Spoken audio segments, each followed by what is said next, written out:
Sabi nila mag-legal kong student ito. Ay, naku, Angel. All Souls Day, oh. Enjoy na lang natin to, okay? Kaya nga, andyan naman si Owo, expert sa pag-explain ng mga multo. Yee! Hindi ako expert, pero parang narinig ko ang may history tong studio na to.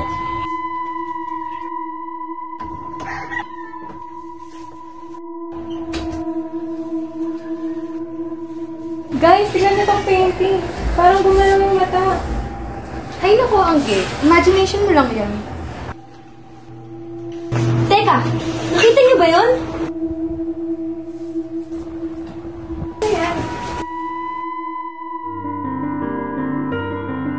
Ito siguro yung nagpaparamdam. Maybe he's still here. Trying to finish what he started. Nararamdaman ko yung paghihirap niya. No, parang art was his only escape.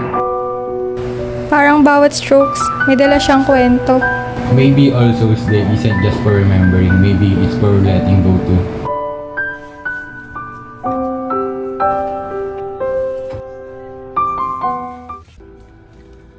So ano, dito na lang tayo magkita mamaya. Sige. Namimiss kita, Shai. Sana nandito ka pa.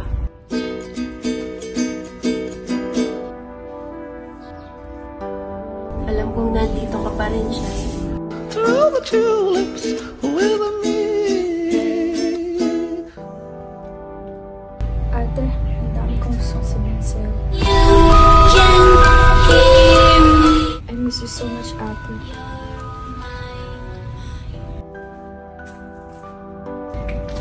Parang hindi lang tayo mag-isa dito kanina, no? Yeah, parang bawat isa sa atin may kasama through art. Art connects us kahit ilang taon na ang lumipas.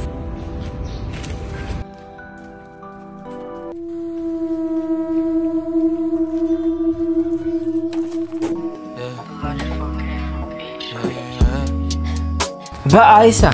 Wala na nga signal, wala pang pwedeng kalaro. Wow!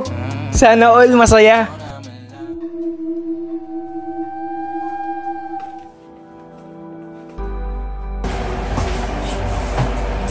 Anak, ang tagal na namin hinihintay. Halika, isa-test ko yung alas mo. Bakit parang masyadong perpekto?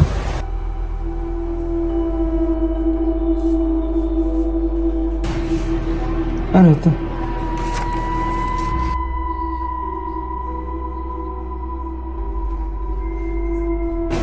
Kung gusto mong manatili rito, anak, palitan natin ang iyong mga mata.